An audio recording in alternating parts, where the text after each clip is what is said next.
1,00,000 মতান্তরে 2,23,999 জন নবী লইয়া নবী এবং রাসূলদেরকে নিয়ে আদম নবী জান্নাতের দরজায় চলে যাবেন। জান্নাতের দরজায় সব নবী রাসূলদেরকে দেখে রিদওয়ান ফেরেশতা গেটের সামনে দাঁড়ায় বলবেন, এই মুহূর্তে আপনারা এই জায়গায় কি করেন? সুবহানাল্লাহ। আদম নবী বলবেন, তুমি আমারে চিনছনি? চিন্তিত, আপনি আদম নবী, সবাইরা চিননি? রিদওয়ান ফেরেশতা বলে, আমি এক এক করে সবাইকে চিনি, আপনারা সবাই নবী রাসূলরা এই মুহূর্তে থাকবেন হাসরের ময়দানে, কিন্তু আপনারা এই জায়গায় কেন আসছেন? এই জায়গায় কেন আসছেন? সঙ্গে সঙ্গে আদম নবী জবাব দিবে, আল্লাহ আমাদেরকে অনুমোদন পত্র দিয়েছে জান্নাতে যাওয়ার, সুতরাং তুমি আমাদের জন্য বাধা হইও না, অনুমোদন পত্র জমা রাখো আর আমাদেরকে জান্নাতে যেতে দাও। আদম আলাইহিস সালাম আল্লাহ পাকের অনুমোদন পত্র দেখবেন, দেখার পরে আদম নবীর অনুমোদন পত্রটা হাতে ফিরাইয়া দিবেন। আদম নবী বললেন, কি হইল রে রিদওয়ান? রিদওয়ান ফেরেশতা বলবেন, আদম নবী গো, এইটুকু অনুমোদন পত্র জান্নাতে যাওয়ার জন্য যথেষ্ট নয়। জোরে বলেন আল্লাহু আকবার। অনুমোদন পত্র দিবেন কে? আল্লাহ। কথা বলেন না কে? আল্লাহ। রিদওয়ান ফেরেশতা বলবে যথেষ্ট নয়। আদম নবী কে করে, রিদওয়ান কি বলো তুমি? জানো নি এটা কে দিছে? জানি তো। কে দিছে? আল্লাহ দিছে। আল্লাহ দেওয়া অনুমোদন পত্র বুঝি যথেষ্ট নয়। রিদওয়ান ফেরেশতার সঙ্গে সঙ্গে নিজের একটা নিয়োগ পত্র বাইর করে আদম নবীরে দিয়ে কইবে, এটা একটু পড়া দেন। সুবহানাল্লাহ। রিদওয়ান ফেরেশতার নিয়োগ পত্র দেখে আদম নবী দেখবেন, রিদওয়ান ফেরেশতার নিয়োগ পত্রের মধ্যে লেখা আছে, তুমি জান্নাতের দারোয়ানের চাকরি করবা, প্রধান দারোয়ান। এরে রিদওয়ান, যতক্ষণ পর্যন্ত আমার হাবিব রাহমাতুল লিল আলামিন উম্মত নিয়ে জান্নাতের দরজায় না আসবে, ততক্ষণ পর্যন্ত তুমি জান্নাতের দরজা খুলবা না। জোরে বলেন সুবহানাল্লাহ। আদম নবী কয়, রিদওয়ান রে, ও রিদওয়ান, আল্লাহর অনুমতি পাওয়ার পরেও তুমি যে জান্নাতের দরজা খুলতেছ না। আদম নবী কয়, আপনার হাতে যেটা দিছি ওইটাও আল্লাহর, আপনি আমারে যেটা দিচ্ছেন এইটাও আল্লাহর, এইবার আপনি বলেন আমি কোন দিকে যাইতাম? আদম নবী কয়, আমি তো জানি না রে রিদওয়ান ভাই, এই মুহূর্তে কোন দিকে যাওয়া বুদ্ধিমানের কাজ হবে। রিদওয়ান ফেরেশতা কইবা, আদম নবী গো, এখনো বুঝেন নাই, আজকের হাসরের ময়দানের আয়োজক হলেন আল্লাহ, আর নেতৃত্ব কর্তৃত্ব হলো আল্লাহর হাবিবুল্লাহ মুহাম্মাদুর রাসূলুল্লাহ সাল্লাল্লাহু আলাইহি ওয়াসাল্লামের। তার অনুমোদন ছাড়া, তার স্বাক্ষর করা অনুমতি পত্র ছাড়া আমি রিদওয়ান আপনাদেরকে জান্নাতে প্রবেশ করতে দিতে পারবো না। এটা আমার আল্লাহর নির্দেশ। জোরে বলেন সুবহানাল্লাহ। ও আদম নবী, আপনি আল্লাহর নির্দেশ মানছেন, আমিও মানছি। আদম নবীদের অবস্থা খারাপ। দেখবেন কোন অফিসে কোনো কাজ করতে গেলে চেয়ারম্যান সাহেবের কাছে বা উপজেলা অফিসে বা থানায় কোনো কাজ যখন হয় না, তখন এই পিয়ন টিয়ন টাইপের বা একটু নিচের লেভেলের যেই অফিসার থাকে, সেই অফিসারে গিয়ে ভাই দেন না, কামটা করাই দেন না, কিছু টিয়া পয়সা লাগলে দিব না, অসুবিধা নাই, চা নাস্তার খরচ দিব না, দেন আপনি একটু করাই দেন। আর না হইতো না, স্যারে অনেক চেষ্টা রয়েছে, আর না ভাই দেন না, আপনি কই দইব, দেন দেন করাই দেন। আরে মিয়া টাকা লাগাই দিচ্ছেন, আচ্ছা ঠিক আছে যাইতেছি, দেই কি কয় স্যারের কাছে গিয়ে দৌড় দিয়ে বেরিয়ে দূর, স্যার যে দমক দিছে হইতো না, আর ভাই দেন না, একটু ব্যবস্থা করে দেন না। পরে আইয়া কয় না, আপনারা অনেক টিয়া পয়সার কারবার হইতো না। কারে ভাই কি আজা লাগবো দিব না, তুমি খালি কামটা করাইয়া দাও। স্যারে অনেক কইছিল, আমি কমাই দিছি 1050 কইলে হয়ে যায়। এই কথাটা বললাম এই কারণে যে যখন স্যারের কাছে পারে না, তখন স্যারের সেক্রেটারির কাছ থেকে বুদ্ধি নেয়। যেমন অনেকে মাহফিলের জন্য আমার ফোন করলে ডেট তো নাই, তো যদি আমার সেক্রেটারি আমার খাদেম সাহেব যদি ফোন টোন ধরে, তো খাদেম সাহেবের আবার কয় যে আপনি একটা বাউ করে দেন, আপনাদের কইয়া তুই বাউ করে দেন আপনার লেগে একটা হাদিয়া দিয়ে রাখ মনে অনেক খাদেমরা এটা কইলে খাদেমরা ডেট ঘুরে থুয়ে দেয় হের লেগে আমার খাদেমরা মোবাইল দিই আমার দামি ধরি এটা ইজ্জতের ব্যাপার না ওয়াদার ব্যাপার না। আদম নবী রিদওয়ান ফেরেশতারে কইব ভাই তোমার কাছে আল্লাহর যে নির্দেশনা আছে ঠিক আছে, আমার কাছে আল্লাহর যে নির্দেশনা আছে তাও ঠিক আছে, এবার বলো তুমি আমার একটু বুদ্ধি দাও কোন পথ অবলম্বন করলে জান্নাতে যাইতে পারবো। ডান পাশে আল্লাহ সিগনেচার আছে, বাম পাশে খালি রহমাতুল লিল আলামিনের স্বাক্ষর নিয়ে আসেন, আমি জান্নাতে ঢুকতে দিব। আদম নবী কইব রহমাতুল লিল আলামিনের এই মুহূর্তে কই পাওয়া যাবে রে ভাই যে দোয়ার? ভাই আপনি বুঝি জানেন না? ওরে ভাই মাথা ঠিক নাই কষ্ট রে ভাই, কোন জায়গায় গেলে রহমাতুল লিল আলামিনে পাওয়া যাবে? সঙ্গে সঙ্গে রিদওয়ান ফেরেশতা বলবে নির্দিষ্ট ঠিকানা আমি বলতে পারবো না, তবে তিনটা ঘাটির কথা কই, তিনটা জায়গায় তালাশ করেন গিয়া। এক নম্বরে মিজানের কাছে যান, আল্লাহু আকবার, মিজানের কাছে যান, সেইখানে যা দেখবেন রহমাতুল লিল আলামিন কি যদি পান, ওইখানে যা দেখবেন ওনার উম্মতের নেকার গুনাহ যখন ওজন দেয় উনি কারোর জন্য পকেট থেকে কাগজের টুকরা বাইর করে নেকের পাল্লায় দেয়, কারো মিজানের পাল্লার নিচে আঙ্গুল মোবারক লাগায়া নেকের পাল্লার ওজন বাড়ায়া দেয়। সুবহানাল্লাহ। ওইখানে যান, যদি মিজানের কাছে না পাই, রিদওয়ান ফেরেশতা বলে তাইলে পুলসেরাতের কাছে যাবে। ওরে পুলসেরাতের পারে যিনি দাঁড়িয়ে থাকবেন, দরুদ সালাম পড়া উম্মতের পার করিবেন। ওরে উম্মতেরি পাগল নবী, উম্মতেরি পাগল নবী মনে রাখিও, মন যদি দিতে হয় নবীকে দিও। আল্লাহুম্মা সাল্লি আলা সাইয়্যিদিনা মুহাম্মদ ওয়া আলা আলি মাওলানা মুহাম্মদ। আল্লাহুম্মা সাইয়্যিদিনা মাওলানা মুহাম্মদ ওয়া আলা আলি সাইয়্যিদিনা আদম নবীকে রিদওয়ান ফেরেশতা বলবেন ফুলসেরাতের কাছে যায় দাঁড়ায় দেখবেন রহমাতুল লিল আলামিন সেখানে তার উম্মতদেরকে হাতে ধরে ধরে ফুলসেরাত পার করতেছে। আদম নবী কই ওখানে যদি না পাই কই যাব? রিদওয়ান ফেরেশতা বলবেন ওখানে যদি না পান তাইলে হাউজে কাউসারের কিনারে যাবেন, ওখানে যায় দেখবেন তিনি তার পিপাসার্থ উম্মতের খোদ নিজের হাতে কাউসারের শরবত দান করতেছেন।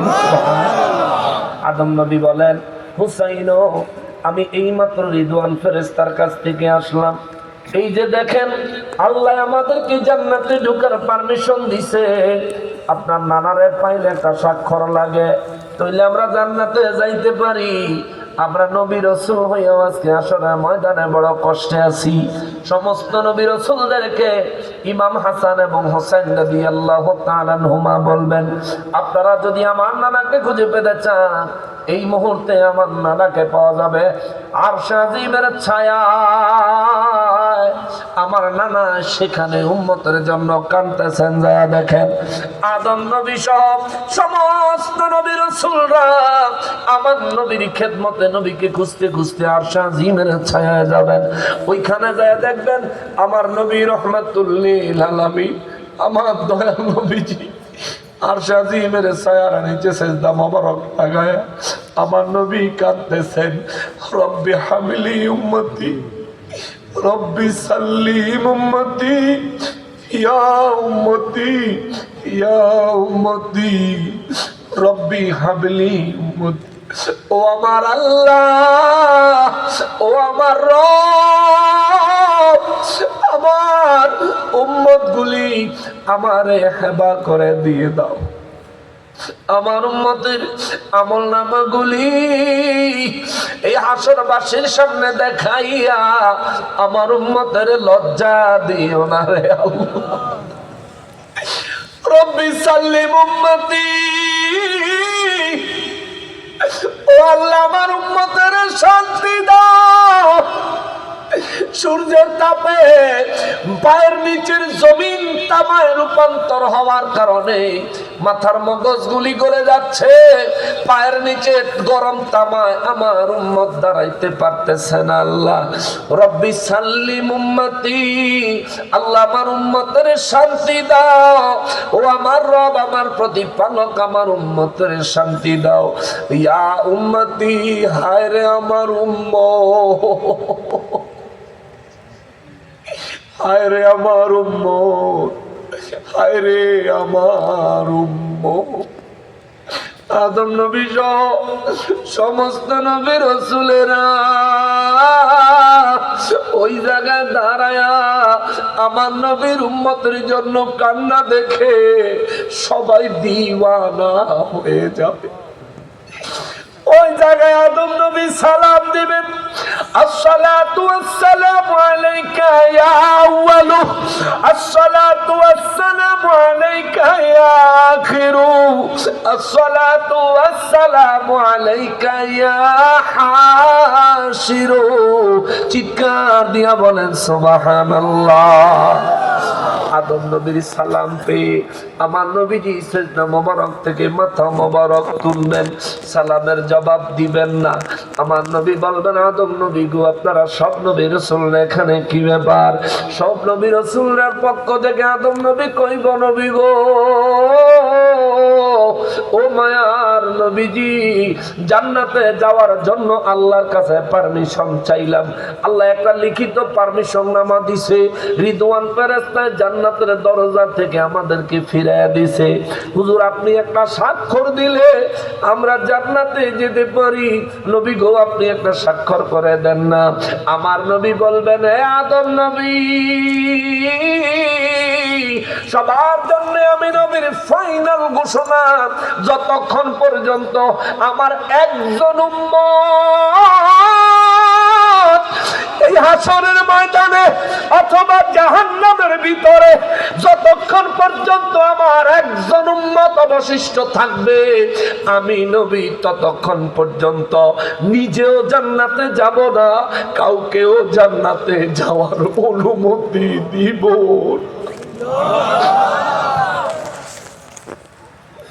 জাহান্নামের ভিতরে আমার কোন উম্মত যদি পইরা থাকে, হাসরের ময়দানে আমার কোন উম্মত যদি আটকায়া থাকে, আমি নবীও জান্নাতে যাব না।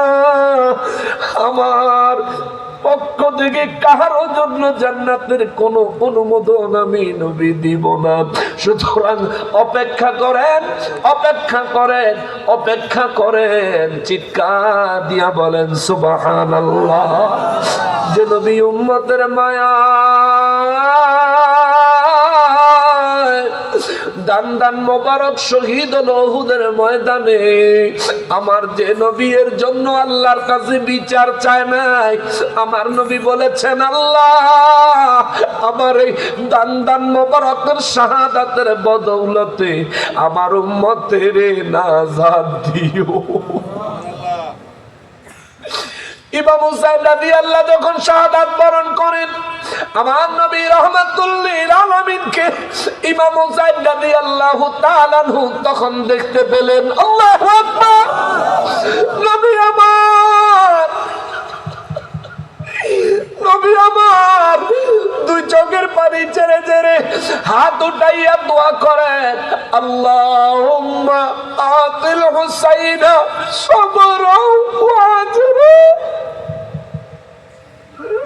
আল্লাহ গো, ও আমার আল্লাহ, আমার হুসাইনের ধৈর্য ধরার তৌফিক দাও রে আল্লাহ। ইমাম হুসাইন রাদিয়াল্লাহু তাআলা আনহু মুফতি শফিউ কারাবি রাহমাতুল্লাহ আলাইহি শাবে কারবালার মধ্যে লেখেন, ইমাম হুসাইন রাদিয়াল্লাহু তাআলা আনহু শাহাদাত বরণ করার পূর্ব মুহূর্তে আমার নবী রাহমাতুল লিল আলামিনকে দেখলেন। ইমাম হুসাইন রাদিয়াল্লাহু তাআলা আনহু যখন ঘোড়ার উপর থেকে জমিনে লুটাইয়া পড়লেন, আমার নবীজি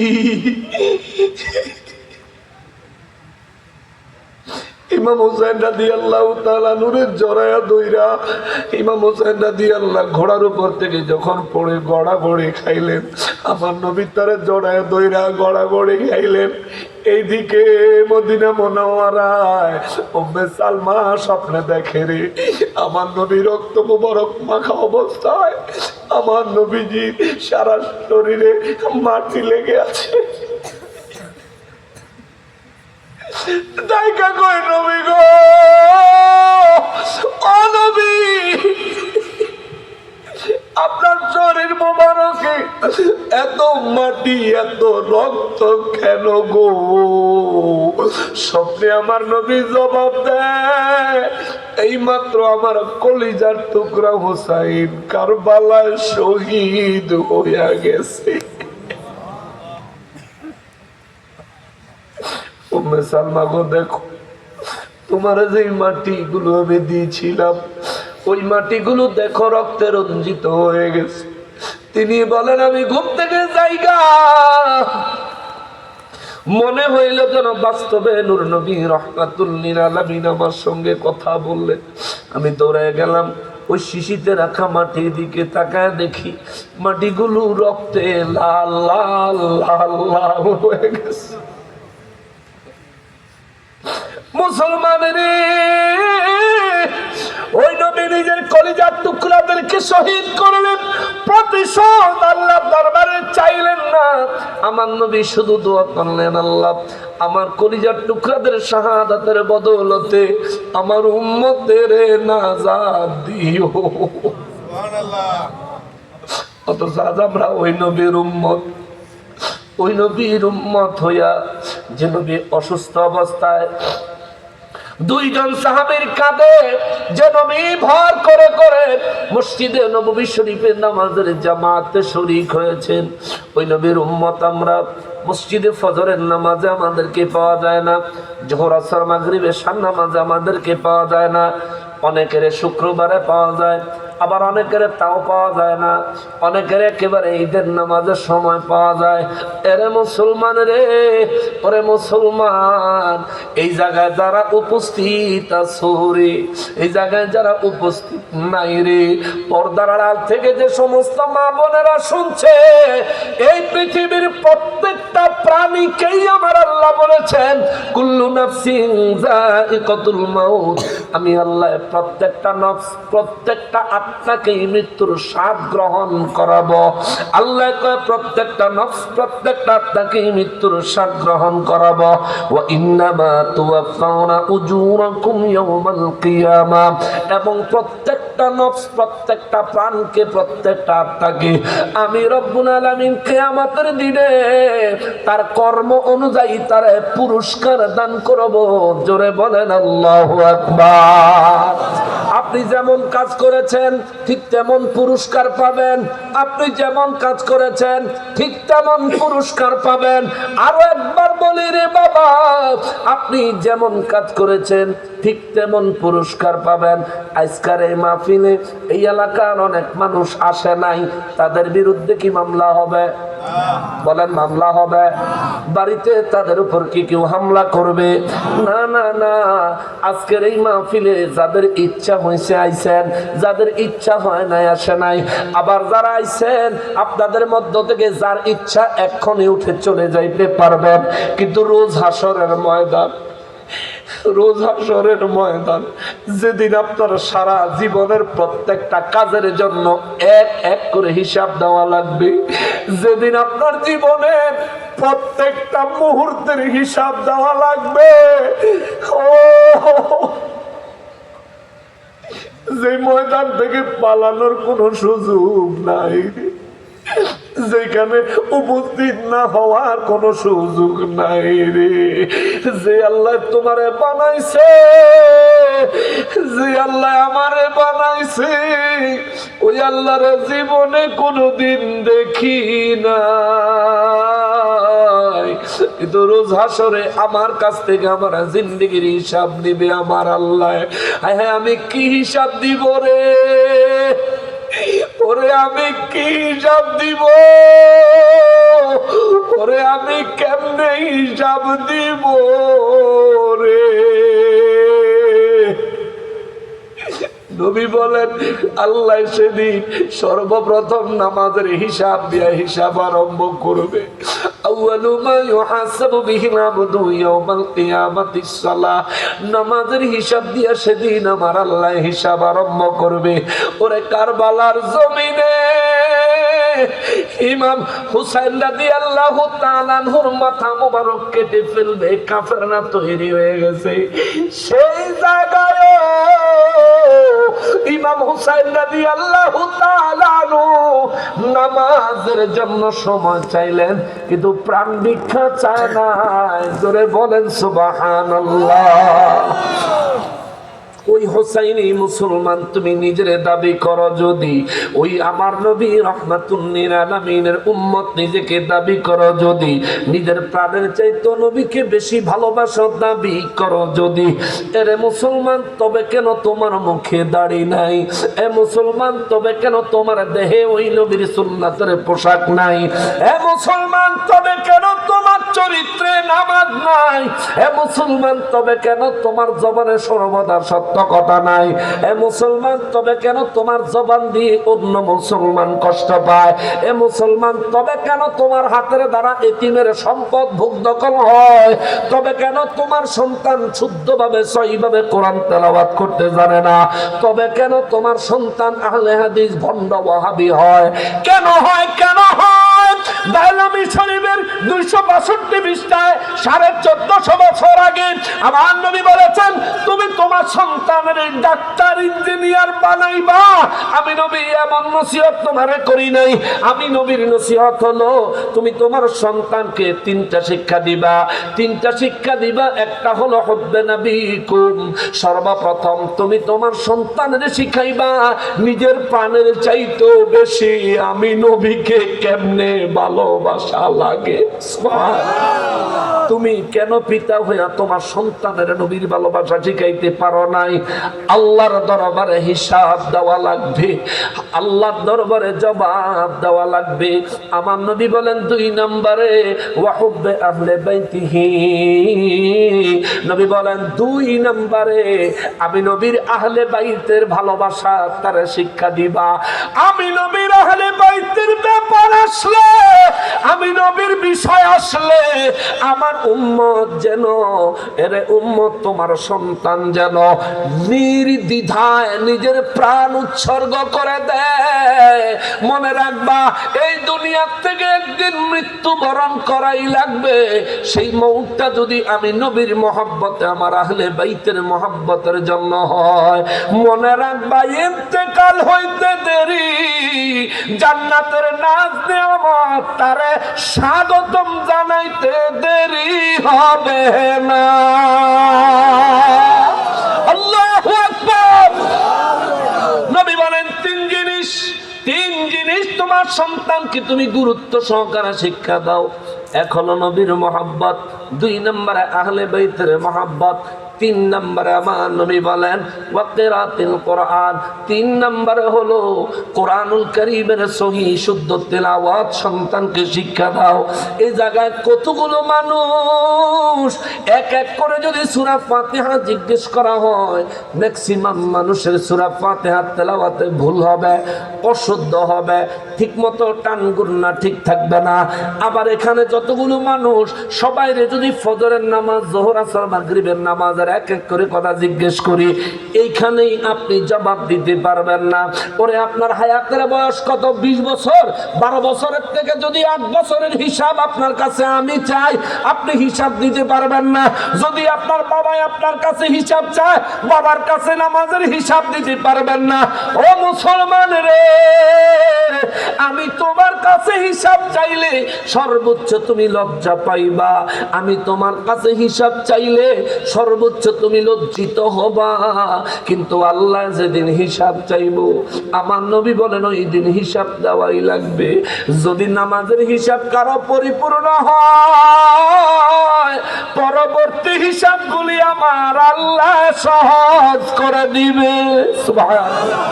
আর যদি নামাজের হিসাবে গোলমাল হয়, তার পরবর্তী হিসাবগুলো কঠিন হয়ে যাবে। আমার নবী বলেন তার পরবর্তী হিসাবগুলো কঠিন থেকে কঠিনতর হয়ে যাবে। এ বাবারে, এর মুসলমান ও ওসমানী নগরের মানুষ, একটাবার নিজের আমলের হিসাব কইরা দেখো রে বাবা। আজকে এখানে যদি তোমার কাছে আমি 10,000 টাকা জরিমানা করি, তোমার পকেটে যদি 5,000 টাকা থাকে, কারো কাছ থেকে 5,000 টাকা ঋণ করে তুমি আমার 10,000-এর জরিমানা মিটাইতে পারবা। কিন্তু রোজ হাশরের ময়দানে একটা নেকির অভাব হইলে রে, একটা নেকির অভাব হইলে মুসিবতের শেষ থাকবে না। কথা বলেন ঠিক কিনা? বিশ্বাস হয়? বিশ্বাস হয়? আল্লাহ কওয়া ইন্নামা তুওয়াফাউনা উজুরাকুম ইয়াউমাল কিয়ামাহ, প্রত্যেকের কর্ম অনুযায়ী আমি আল্লাহ প্রত্যেকের পুরস্কার বুঝাইয়া দিব কিয়ামতের দিন। সুবহানাল্লাহ। নবী হাদিসে মোবারকে বলেন, এক ব্যক্তির নেক আর গুনাহ সমান হয়ে যাবে। নেক যা করছে, গুনাহ তা করছে, ওজন দিয়ে দেহে সমান। জাহান্নামের ফেরেশতারা তার জন্য দাঁড়ায় থাকবে, কিন্তু তারা ধৈর্য টান দিতে পারে না, কারণ গুনাহ তো বেশি হয় নাই। জান্নাতে নিয়ে যাওয়ার ফেরেশতারা ওই ব্যক্তির জান্নাতের দিকে ডাকতে পারে না, কারণ নেক তো বেশি হয় নাই। দুই পক্ষ দুই পাশে দাঁড়িয়ে আছে। যে লোকের আমল নামা পাল্লায় তুলেছে, ওই লোকটা হতভম্ব হয়ে দাঁড়ায় রয়েছে। হায় হায়, কামটা হয়েছে কি? মাত্র আমার আমল নামা একেবারে সমান সমান হয়ে গেল। হায় হায়, এখন কি উপায় হবে? বেশি নেক হইলে আল্লাহ কইছে জান্নাতে, কম নেক হইলে আল্লাহ কইছে জাহান্নামে। আমি যেন এখন মাঝখানে বললাম, কি উপায় হবে? রব্বুল ইজ্জত কুদরত থেকে ডাক দিয়া বলবে, মাপা মাপি থামছে কেন? এই মিজানের ফেরেশতারা, ওজন বন্ধ কেন? আল্লাহ, তোমার এক বান্দার নেকার গুনাহ ওজন দিছি, তার নেকার গুনাহ সমান হয়ে গেছে, তার নেকার গুনাহ পাল্লার থেকেও নামাইতে পারি না, তার একটা সমাধানও আনতে পারি না। আল্লাহ কি করবো আপনি বলেন? আল্লাহ বলবে, কিরে আল্লাহ সমান হয়ে গেছে,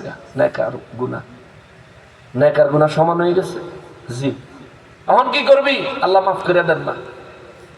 কেমনে মাফ করতাম? আল্লাহ আপনি রহমানুর রহিম, আমারা মাফ করে দেন। তবে কাম হইতো না। আল্লাহ আপনি গফুরুর রহিম, আল্লাহ বলবেন কাজ হবে না। আল্লাহ তাইলে আমার নবী, আখিরি নবীর উসিলায় আমারে কি মাফ করে দেওয়া যায় না? সুবহানাল্লাহ। আল্লাহ বলবেন তুমি আখিরি নবীর উম্মত। জি আল্লাহ, তাহলে তোমার একটা সুযোগ দিব। সুবহানাল্লাহ। কি সুযোগ আল্লাহ? পুরা হাসরের ময়দান ঘুরে দেখো, কেউ যদি তোমার একটা নেকি দেয়, ওই একটা নেকি নিয়ে আসলে আমি তোমার জান্নাতে পাঠায়া দিব। সুবহানাল্লাহ। ওই ব্যক্তি যদি আমি হই, যার নেকার গুনাহ সমান হয়ে গেছে, একটাবার চিন্তা করেন, ওই লোকটা যদি আপনি হন, একটাবার নিজের সঙ্গে একটু মিলান, একটাবার নিজের পুরো জিন্দেগির আমল নামার হিসাবটা মিলান, যে আমি জীবনে কি পরিমাণ নেক আমল করছি আর কি পরিমাণ গুনাহ করছি। রোজ হাসরের ময়দানে আমার এক নেকির টান পড়ব নি, এক নেকির অভাব হইব নি। একটু চিন্তা করেন, ওই ব্যক্তি আপনি হতে পারেন। এই জন্য আউলিয়া কেরাম, বুজুর্গানে দ্বীন, ফুলতলি সাহেব কেবলারা, শাহজালাল শাহপরান ইয়ামিনী রহমাতুল্লাহ আলাইহি সহ এদেশে যত আল্লাহর ওলিদের কদম পড়েছে, প্রত্যেক আল্লাহর ওলিরা মানুষকে ফরজ ওয়াজিব সুন্নতে মুআক্কাদা ইবাদতের পাশাপাশি বেশি বেশি পরিমাণে নফল ইবাদত করার তাকিদ দিয়েছে। ঠিক কিনা বলেন? কারণ এক নেকির অভাব হইলে বিপদে পড়ে যাবে। নূর নবী রাহমাতুল লিল আলামিন বলেন, ওই ব্যক্তি যখন আমি নবীর উম্মত পরিচয় দিবে, আল্লাহ তার একটা সুযোগ দিবে, যান একটা নেকি যদি কোথাও থেকে আনতে পারেন, আমি রব্বুল আলামিন আপনাকে মাফ করে দিব। এই ব্যক্তির দৌড়াবে পুরো হাসরের ময়দান, যার কাছে যাবে সেই বলবে তোমার চিনি না, তুমি দূর হও, আজকে আমার নেকার গুনার ওজন কি হবে, আমার পরিণতি কি হবে, আমি সেটাই তো চিন্তা করে খুঁজা পাইতেছি না। তোমার আবার এক নেকি দিব, বলবো একটা নেকি হইলে রে ভাই আমি নাজাত পাইতে পারি, নইলে আমার উপায় নাই। কেউ তারে একটা নেকি দিত না। ঘুরতে ঘুরতে ঘুরতে ঘুরতে আমার নবী বলেন, আমার আর একটা উম্মতের কাছে এই পাগলায় যায়া পড়বো। সুবহানাল্লাহ। ওই ব্যক্তির একটাই মাত্র নেক আমল। সুবহানাল্লাহ। সারা জীবনে একটা নেক আমল করছে, কয়টা? একটা।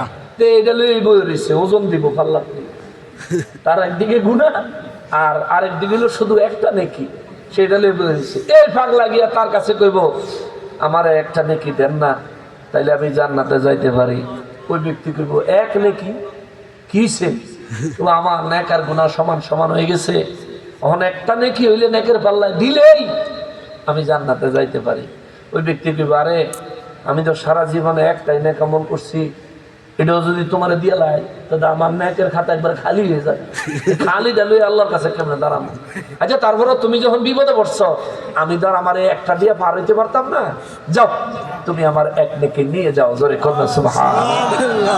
দিয়া দিলে এই পাগলায় তো খুশি আর খুশি, আর জিগাইতো না বলে আপনার কি লইয়া দিব তো। নবী বলেন মিজানের কাছে যাইয়া তার নেকের পাল্লায় আল্লাহ লই আইছি আল্লাহ লই আইছি। আল্লাহ কব কে দিল রে? আল্লাহ দিছে একবারা। কে দিছে? আল্লাহ নাম তো জানি না, নাম জিজ্ঞেস নাই। আল্লাহ পেরেশানির কারণে ভুলে গেছি, নামও জিজ্ঞেস করতে পারি নাই। ধরবড়া আচ্ছা লই আইছো? জি আল্লাহ দাও, নেকের পাল্লায় দাও। নেকের পাল্লায় তুলে দিলে তার নেকের ওজন বাড়ি হয়ে গেলে জান্নাতের ফেরেশতারা বলবেন আহলান সাহলান মারহাবান তাইয়িবান মুবারাকান, আসেন আসেন, আপনাকে আমরা জান্নাতে নিয়ে যাওয়ার জন্য অপেক্ষা করতেছি। জোরে কন্যা সুবহানাল্লাহ। মানে এই ব্যক্তিগুলো ফেরেশতারা একটু দাঁড়াও, আরে মেয়ে আপনার লেগে কতক্ষণ ধরে দাঁড়িয়ে, আপনার লেগে অন্য মানুষের ওজন দিতে পারতেছেন, আপনি এখন আবার কইতেছেন দাঁড়াইতে, একটু দাঁড়াও। আল্লাহ আমার জান্নাতের ফয়সালা সুনিশ্চিত হয়েছে। রব্বুল ইজ্জত বলবেন হ্যাঁ, আমার হাবিবুল্লাহর সদকায় তোমার আমি জান্নাত দিয়েছি। আল্লাহ এরপরে আর জান্নাত ফিরে টিরে নিবেন না তো? আল্লাহ বলবেন কেন? আল্লাহ যদি কোনো অপরাধ করে লাই তাইলে আবার জান্নাত কি ফিরে নিবেন গা? আল্লাহ বলবেন না, খালিদিনা ফিহা আবাদা। জান্নাতে জান্নাত যাদেরকে একবারের জন্য দেওয়া হয়, জান্নাতে যারা একবার প্রবেশ করে তাদেরকে আর কখনোই জান্নাত থেকে বের করা হয় না। জোরে কন্যা সুবহানাল্লাহ। ওই ব্যক্তি বলবে আল্লাহ তাইলে আর কোনো অপরাধের কারণে জান্নাত নিয়ে যাবেন না তো? আল্লাহ বলবেন না, আল্লাহ তাইলে অনুমতি দিলে আমি একটা কথা কইতাম। সুবহানাল্লাহ। আল্লাহ কইব কি? এক নেকির লেগে এতক্ষণ পেরেশান হন, আবার কি কইবা? আল্লাহ গো, যেই লোকটা একটা নেকি না দিলে আমি জান্নাতের মেহমান হতে পারতাম না, এই মুহূর্তে আমি জান্নাতি হিসেবে আখিরি নবীর উম্মতের অধিকার নিয়ে তোমার দরবারে সুপারিশ করি, আমার ওই এক নেকি দেনেওয়ালা তোমার বান্দা আমার নবীর উম্মতটাকে আমার সাথে জান্নাতে দিয়ে দাও। সুবহানাল্লাহ। আল্লাহু আকবার। নারায়ে রিসালাত। ইয়া রাসূলুল্লাহ। সম্মানিত হাজিরিন, আল্লাহ রাব্বুল ইজ্জত তখন খুশি হবেন, খুশি হইয়া ওই ব্যক্তিরও তার সঙ্গে জান্নাতে দিয়ে দিবেন। জোরে কন্যা সুবহানাল্লাহ। এরকম সৌভাগ্যশালী ব্যক্তি হবে কয়জন? একজন মাত্র। আপনি আবার হে আশায় মোল্লার দোহানো বাহি খাইয়েন না যে আমার দহমান হয়ে গেলে একজনের তো ভাবু হই, নবীজি তো কইছে হই, আপনি আবার হে আশায় ভরে থাকেন না। মুসলমান নিজের জিন্দিগি আমলের উপর কাটান। আল্লাহ বলছেন ওয়াল্লাযীনা আমানু আর যারা ঈমান এনেছে ওয়া আমিলুস সালিহাত এবং নেক আমল করেছে লানুবাউইআন্নাহুম মিনাল জান্নাতি গুরাফা, আল্লাহ বলেন ওই ব্যক্তির জন্য আমি আল্লাহ জান্নাতে সুউচ্চ প্রাসাদ নির্মাণ করে রেখেছি। সুবহানাল্লাহ। প্রাসাদ, একটু আগে আসার সময় সভাপতি সাহেবের বাড়িতে এলাম, কি সুন্দর বাড়ি, লন্ডনী মানুষ তো কত সুন্দর বাড়ি করছে। এটা কিন্তু বাড়ি, এটা কিন্তু প্রাসাদ। আল্লাহ বলছেন প্রাসাদ, গোরাফা, সুউচ্চ প্রাসাদ, তাও একতলা প্রাসাদ না, ওটা তলার কোনো হিসাব নাই। সুবহানাল্লাহ। সুউচ্চ প্রাসাদ আল্লাহ তার জন্য দান করবেন। আবার ওই প্রাসাদ যেমন তেমন প্রাসাদ না। আমাকে সভাপতি সাহেবের বিল্ডিং এর তলে দিয়ে কি কোনো ফানি টানি নহর টহর আসেনি? নাই। কিন্তু আল্লাহ বলেন তাজরি মিন তাহতিয়াল আনহার, আমি যেই প্রাসাদ ঈমানওয়ালা এবং নেক আমলওয়ালার জন্য রেখেছি, ওই প্রাসাদের তলদেশ দিয়া দুধের নহর, মধুর নহর, শরবতের নহর এবং মিষ্টি পানির নহর প্রবাহিত। সুবহানাল্লাহ। এই ব্যক্তি জান্নাতের যে কোনো জায়গায় যাবে, এই নহরের শরবত মনে ইচ্ছা করলেই যেখানে যাবে সেখানেই এই নহরের শরবত হাজির পাবে। জোরে কন্যা সুবহানাল্লাহ। রব্বুল আলামিন আরো বলেন সূরা আনকাবুতের 58 নম্বর আয়াতে আল্লাহ বলেন নি'মা আজরুল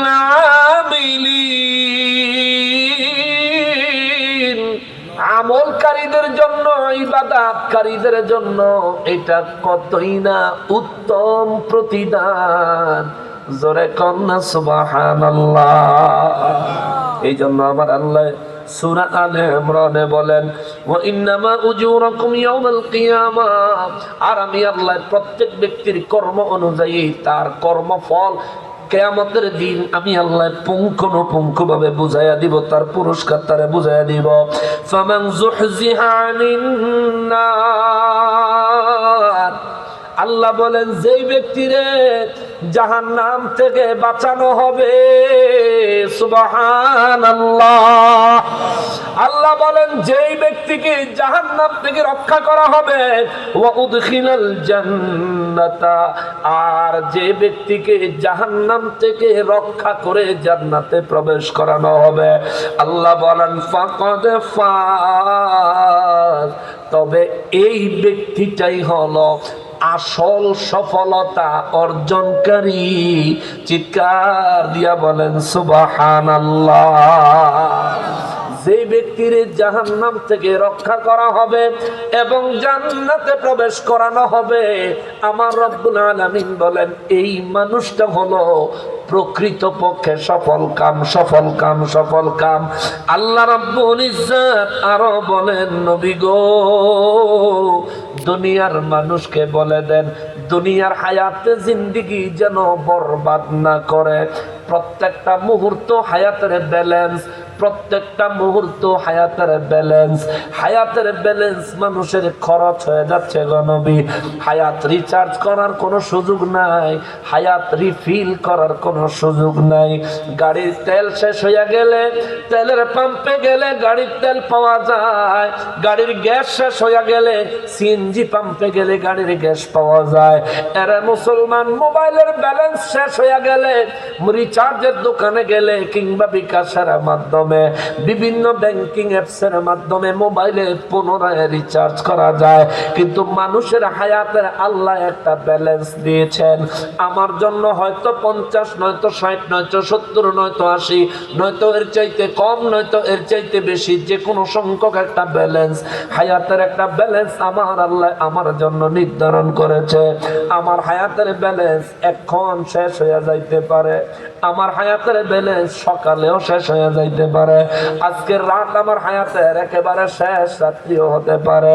মোবাইলের ব্যালেন্স কত ইচ্ছা করলে জানা যায়, গাড়িতে তেল আছে কত গাড়ির স্পিড মিটারের দিকে, ফুয়েল মিটারের দিকে তাকাইলে দেখা যায় গ্যাস আছে কতটুকু, গ্যাসের সিগন্যাল বাতির দিকে তাকাইলে দেখা যায় মোবাইলে ব্যালেন্স আছে কত, স্পেশাল নাম্বার ডায়াল করলে দেখা যায়। কিন্তু আমরা মানুষ, আমরা হায়াতের ব্যালেন্স নিয়ে দুনিয়ায় আইছি। জন্ম থেকে হায়াত প্রত্যেক মুহূর্তে খরচ হচ্ছে, কিন্তু আমি আমার হায়াতের ব্যালেন্স জানি না। অথচ আমার হায়াতের ব্যালেন্স শেষ হয়ে যাচ্ছে, এই বিষয়ে আমার কোনো টেনশন নাই। আমার মৌত যে কোনো মুহূর্তে আসতে পারে, এই বিষয়ে আমার কোনো টেনশন নাই। আমি দুনিয়া নিয়ে মত্ত, দুনিয়া নিয়ে পাগল পারা হয়ে গেছি, সংসার নিয়ে পাগল হয়ে গেছি। কথা বলেন ঠিক কিনা? ওরে সংসার কইরা ভবে গো, করলা না বন্দিগি,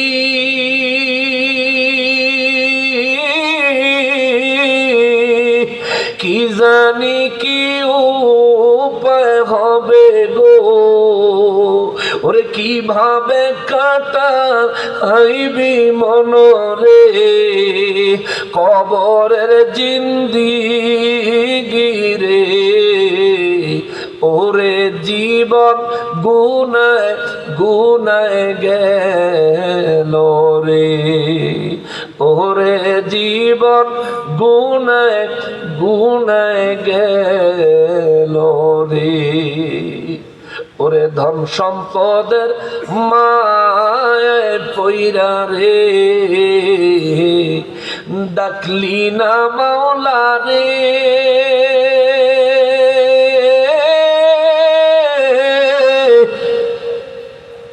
কি জানি কি উপায় হবে গো, অন্ধকার কবরে রে, ওরে জীবন গুনায় গেল রে, ওরে জীবন গুনায় গেল রে, ছেলে মেয়ের মায় পইরা গো, করলাম বাড়ি ঘর,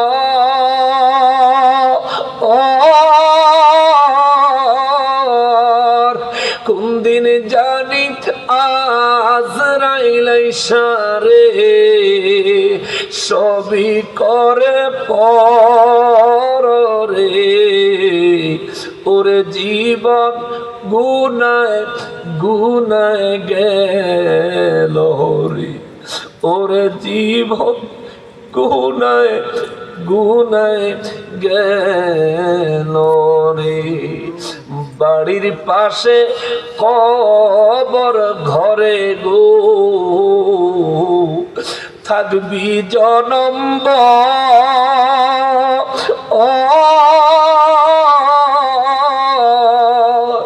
ওরে ভাইও নাই রে, বান্ধব নাই রে, কে লইবে খবর রে, ওরে জীবন গুনায় গেল রে। কথাগুলো কি বাস্তব? জোরে বলেন, কথাগুলো কি বাস্তব? এই ঘটনা আমার আপনার হবে কি হবে না? কার হবে না একটু হাত তোলেন। সবার হবে। এই ঘটনা, এই পরিস্থিতি, এই পরিণতি, বুড়া এই পরিণতি বয়স্ক দেখে না, যুবক দেখে না, কিশোর দেখে না, শিশু দেখে না, আজকে জন্মগ্রহণ করতেছে দেখে না, মায়ের গর্ভ থেকে দুনিয়ায় এখনো আসতে পারে নাই দেখে না, মায়ের গর্ভে যার মৌত আছে আল্লাহ সেখানেই মৌত পাঠায় দেয়। জন্মগ্রহণ করার সময় যার মৌত আছে আল্লাহ সেখানেই তার জন্য মৌত পাঠায় দেয়। শিশু বাচ্চার মৌত আল্লাহ যেখানে রাখছে রে, আল্লাহ সেখানেই তার জন্য মৌত পাঠায় দেয়। ওরে কিশোর, যুবক, বৃদ্ধ, কারো জন্য কোনো সিকিউরিটি নাই। কেউ বুড়া হবে, কারো চুল পাকবে, দাড়ি পাকবে, তারপর মারা যাবে, এমন কোনো গ্যারান্টি কাহার জন্য নাই রে। এমন কোন গ্যারান্টি কাহার জন্য নাই। ওরে আমার যুবক ভাইরা রে, যৌবন বয়সে আল্লাহ বান্দার ইবাদত বেশি পছন্দ করে, যৌবন বয়সে আল্লাহর ইবাদত বেশি সহি শুদ্ধভাবে আদায় করা যায়। এই জন্য বাবারে, ও বাবা, ও মুসলমান, আল্লাহর ইবাদতে অত্যধিক পরিমাণে মনোনিবেশ করবা। আল্লাহ বলেন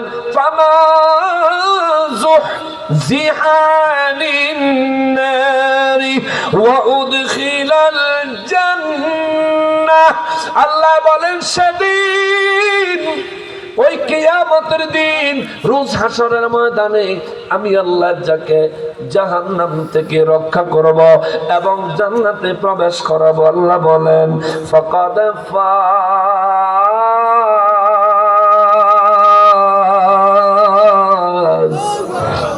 জোরে বলেন আল্লাহু আকবার। আল্লাহ বলেন এই ব্যক্তি প্রকৃত পক্ষে সফল কাম, এই ব্যক্তি প্রকৃত পক্ষে সফল কাম, এই ব্যক্তি প্রকৃত পক্ষে সফল কাম। আল্লাহ কয় যারা জাহান্নাম থেকে রক্ষা করব এবং জান্নাতে পাঠাবো, এই ব্যক্তি সফল কাম। ওয়ামাল হায়াতুদ দুনিয়া ইল্লা মাতাউল গুরুর।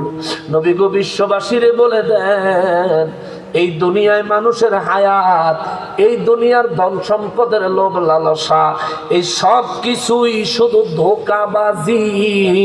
আসল জিন্দিগি হলো পরপারে, আসল জিন্দিগি হলো জান্নাতে। মানুষকে বলেন তার হায়াত যেন জান্নাত ক্রয় করার মতো প্রয়োজনে খরচ করে। চিৎকার দিয়া বলেন সুবহানাল্লাহ। আমাদের হায়াতের মালিক কি? জোরে বলেন কি? হায়াতের ব্যালেন্স কি বাড়ে না কমে? জোরে বলেন। বয়স বাড়ে কিন্তু হায়াতের ব্যালেন্স কমে, ঠিক কিনা বলেন? ওই আমার ছেলে বলে আব্বু তোমার চুল পেকেছে, মেয়ে বলে আব্বু তোমার চুল পেকেছে, আমি বলি আমার মরার চিঠি এসেছে, ঠিক কিনা? অনেক মানুষের চুল পাকছে, দাড়ি পাকছে, তার মরণের খবর নাই, নেতারা লইয়া দৌড়াইতে আছে নিয়ে। অনেকের নেতায় আবার নেতারা লইয়া দৌড়াইতো না কা, নেতায় এবার তারা বেহেশতের টিকিট দেয়, হগলদের কাছে বেসে তারা দমাক নই দিব নাকি, তো নেতার লগে থাকে না, হগলদের বেসে তারা দমাক নই দিব। এই দেশের মানুষগুলো সরল, এদেশের মানুষগুলো ওলিয়া উলিয়ার মহাব্বতকারী, দিন ধর্মের কথা শুনলে এদেশের মানুষ প্রাণ উৎসর্গ করে দিতে একবারও দ্বিধাবোধ করে না। বিদায় মানুষের এই সফট কর্নার, এই আন্তরিকতা আর মহাব্বত নিয়ে কিছু ব্যক্তি নিজের ফায়দা লুটার জন্য ইসলামকে বিভিন্নভাবে কলুষিত করার চেষ্টা করছে। কথা বলেন ঠিক কিনা? ও ভাই, নির্বাচনের সাথে, ভোটের সাথে ইসলামের কোনো সম্পর্ক নাই। ইসলাম ভোট পদ্ধতি, নির্বাচন পদ্ধতি সমর্থন করে না। এখন যারা নির্বাচন করছেন করেন, আমাদের দেশে এটা চলতেছে চালান, এটা নিয়ে আমরা কোনো আপনাদের কুফুরির ফতুয়া দিতাম না, গুনাহ হইতেছে এই কথাও বলবো না। কিন্তু আপনি যদি এমন এক পদ্ধতিতে নেতা হওয়ার চেষ্টা করেন যেই পদ্ধতি আল্লাহ রাসূল সমর্থন করে না, সেই পদ্ধতিকে যদি আপনি জিতার জন্য দিন ইসলামকে মাধ্যম হিসেবে ব্যবহার করতে চান, এটা নেহায়েত জালিয়াতি। এর থেকে বেরোয় আসেন। মানুষ আপনাকে ভোট দিবে ওই ইসলাম দেখান লাগতো না, মানুষ আপনাকে ভোট দিবে মানুষের সুখে দুঃখে পাশে দাঁড়ান, মানুষের সুবিধা অসুবিধা জানেন এবং তার জন্য সহায়তার হাত বাড়ায় দেন। ভোট আপনি খোঁজন লাগতো না, মানুষে এমনি গিয়ে ভোট কেন্দ্রে দিয়ে আইব, ঠিক কিনা বলেন? আপনি কেন এই ধরনের কুফরি বক্তব্য দিচ্ছেন? আপনি ভোট দিয়ে জান্নাতের সার্টিফিকেট বিক্রি করতেছেন। এই বেড়া, জান্নাতের সার্টিফিকেট জান্নাত তোর বাপের রে।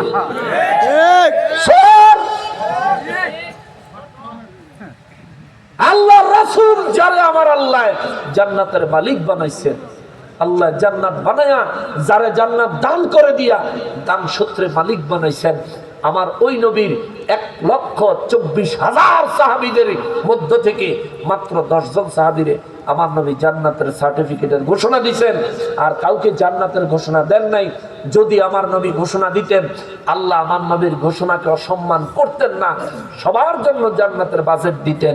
নবীর সব সাহাবীরা জান্নাতি, নবীর সব সাহাবীরাই জান্নাতি আমরা বিশ্বাস করি, কিন্তু আমার নবী মাত্র 10 জন সাহাবীকে জান্নাতের সার্টিফিকেট দিলেন। তুই কি নবী? তুই কেমনে জান্নাতের সার্টিফিকেট দাও? আর আমার দেশের মানুষ কেমনে এগরে, হ্যাঁ, এটিতে ফিডাইয়া ফিডে চামড়া তুইলা কুত্তারে খাওয়ান দরকার আছে। ইসলাম নিয়ে এত বড় ফাইসলামি করার অধিকার তোরে কে দিয়েছে?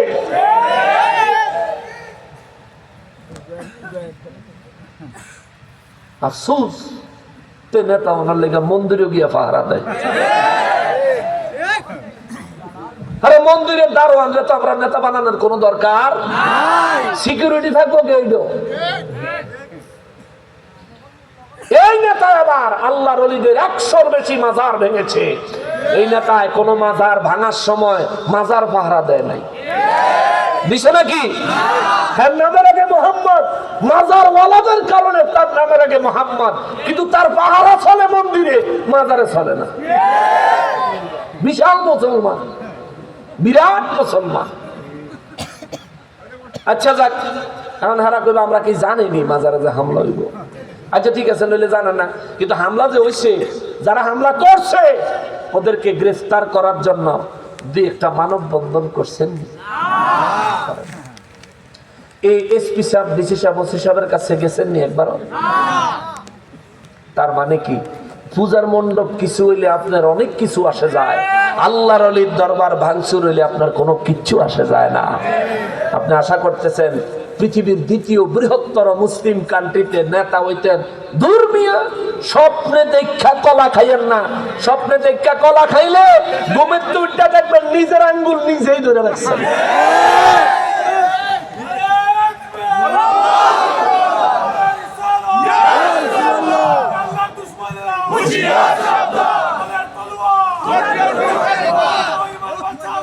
সাহেব কেবলার নির্দেশ, আবার বলো, সাহেব কেবলার নির্দেশ। এটা আমার খুব ভালো লাগে। আগামী 15 তারিখে ফুলতলি দরবার শরীফে বাৎসরিক উরুস শরীফ, কেমন যাবেন তো ইনশাআল্লাহ? আচ্ছা, যারা যাইতেন না বা যাইতে পারতেন না কোনো ব্যস্ততার কারণে, আপনাদের একটা দাওয়াত দিয়েছেন। এই বিশ্বনাথ আমার একটা প্রোগ্রাম আছে বিশ্বনাথে, আপনাদের যদি সুযোগ হয় মেহরবানি করে আসবেন। যদি দরবারে যারা না যাবেন আর কি, আমি দাওয়াত দিই যে দরবারে যাবেন। যারা ব্যস্ততার কারণে কোনো কারণে পেছ খেয়ে গেছেন, সারাদিন গাইলে পেছ খেয়ে গেলেন, সন্ধ্যাবেলা টুকুস করে আনতে যাইন গা, বেশি দূরে না, 20-25 কিলো। আমি আপনারা লাইভ লোকেশন আমাকে পাঠাইছে, পরে আমি দেখলাম যে 26 কিলো এখান থেকে। তো ইনশাআল্লাহ দাওয়াত রইল আগামী 15ই জানুয়ারি ইনশাআল্লাহ। বাবারে, আফসোসের বিষয়, আল্লাহর ওলিদের দরবারগুলো ভাঙার ব্যাপারে কোনো নেতা না কোনো প্রতিবাদ জানাইলো, না থানায় গেল, না এসপি সাহেবের কাছে গেল, না ওসি সাহেবের কাছে গেল। দুঃখের ব্যাপার হলো ফেসবুকে লেখা পর্যন্ত একটা দুঃখ প্রকাশ কোন মামুর বেটা করে না। হ্যাঁ, নেতা হইতো আমার প্রাণের স্পন্দন, আল্লাহর ওলির দরবার আক্রমণ করে, ভাঙচুর করে, গরু ছাগল চুরিদারির লুট তরাজ লাগায়া, এরপরে হেরা মন্দির পাহারা দিয়া হেরা নেতা হইতে চায়। এটা বড় দুঃখজনক, বড় দুঃখজনক। এরা ইসলাম বেচতেছে। এদের মৌলবী সাহেবটাও এদের প্রার্থীদের মধ্যে মৌলবী সাহেব কয় একটা ভোট হ্যাগরে দিলে 18 কোটি মানুষের নামাজের সব পাইব। আচ্ছা, 18 কোটি মানুষের ভিত্তিতে একজনও হিন্দু নাই, তো হে বেটা কি নামাজ পড়ে? তো হে বেটা নামাজের সব কেন হইব?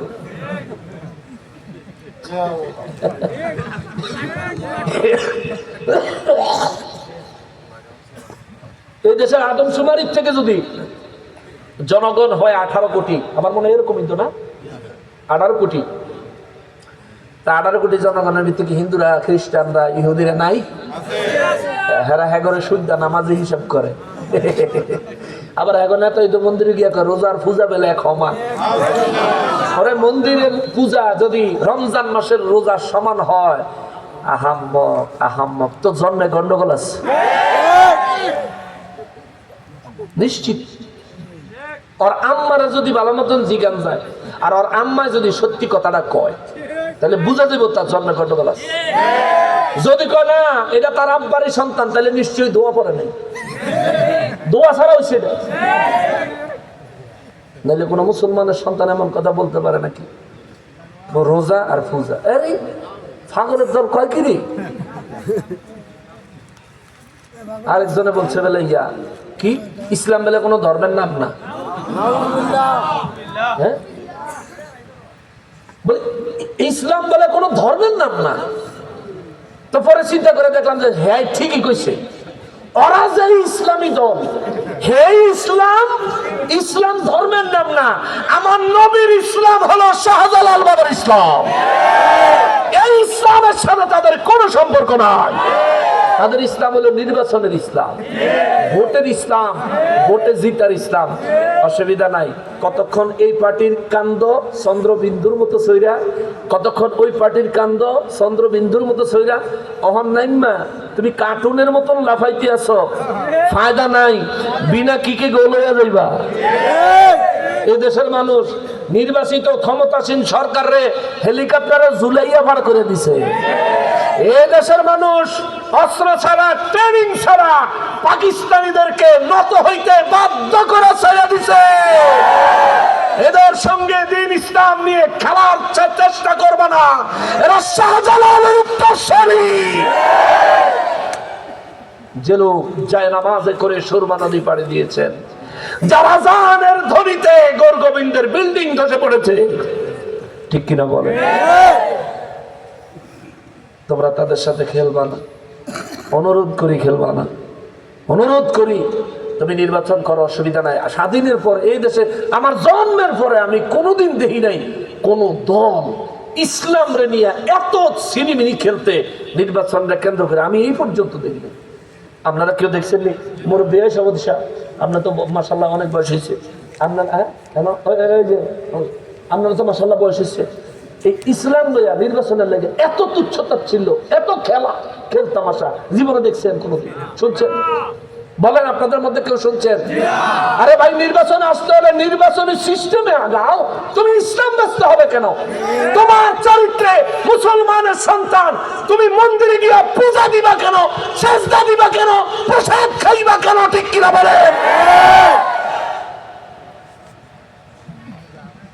এগুলো করবা না ভাই, এগুলো করবা না। এগুলো যারা করে বর্তমান সময়ের পরিস্থিতি থেকে একটা শিক্ষা নেবেন। আপনাদেরকে এতক্ষণ ঈমান আমলের কথা বলেছি, এটা হলো আমলের মধ্যে অন্যতম আমল। এদের বর্তমান কার্যকলাপ থেকে একটা শিক্ষা নেবেন। যারা এই ক্রান্তি লগ্নে 100-র বেশি আল্লাহর ওলির দরবার ভাঙচুর হলো, সেখানে কোনো প্রকার প্রোটেকশনের ব্যবস্থা করলো না। যারা ভাঙচুর করলো তাদের কোনো বিচারের জন্য জোর দাবি জানাইলো না। এরা যদি ক্ষমতায় আসে, এরা প্রকৃত মুসলিমদেরকে পিষে শেষ করে ফেলবে।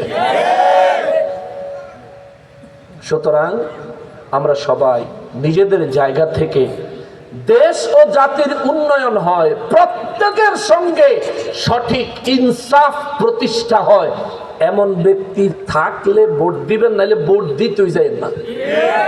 এই হলো আমার সোজা ওয়াজ, সোজা ওয়াজ বাবা। সুতরাং রাজনীতি করলাম তা না, আমার ইসলামে আঘাত করে আপনার কাজকর্ম কিছু বের হয়ে এসেছে বিদায় বাস্তব কথাগুলো তুলে ধরলাম। এবার আপনারা সমর্থক থাকতে পারেন তাদের, বাবারে আপনি তার সমর্থন করেন, আপনার নেতাকে বলেন শুধরাইতে, আপনি তাকে বলেন যে আপনি আল্লাহর ওলিদের পক্ষে আন্তরিক হন, মুসলিমদের পক্ষে আন্তরিক হন। যে দেশে 90%-এরও বেশি হলো মুসলমান, এদেশের মুসলমানরা যদি কোনো নেতা নির্বাচন করতে চায়, অন্য কোনো ধর্মের লোকের কোনো ভোটের দরকার আছে? নাই, এমনি হয়ে যাবেন আপনার নেতা। আপনি করছেন কি কামটা? কুত্তায় হয়তো নিজের সীমানা বুঝে, আপনি তো নিজের সীমানা বুঝবেন না। কুত্তা নিজের সীমানা বুঝে না, শুধু কি বুঝে দেখবেন বাড়ির একবারে আগা একবারে শেষ মাথায় গিয়া হ্যাঁ ফাউ দিয়া খান ছায়া দাগ দিয়ে থুয়ে গো, অন্য কুত্তা ইলে দেখলেই বুঝে এটা হে কুত্তা সিএস আর এস কতিয়া, এইদিকে হান্দান যাইতো না, এটা তার সীমানা। কুত্তা নিজের সীমানা বুঝে, কুত্তা আরেকজনের সীমানা বুঝে। আপনি কি মুসলমান হয়েছেন? আপনি কি ফাউ দুইটা কম দেখে বুঝেন না? কুত্তার পাও সাইডে দিকে কুত্তা বুঝে। আরে বাবা এমন হয়েন না, বাবা এমন হয়েন না। আপনি মিলাদের তবরুক খান না, মন্দিরের প্রসাদ গিয়া খান।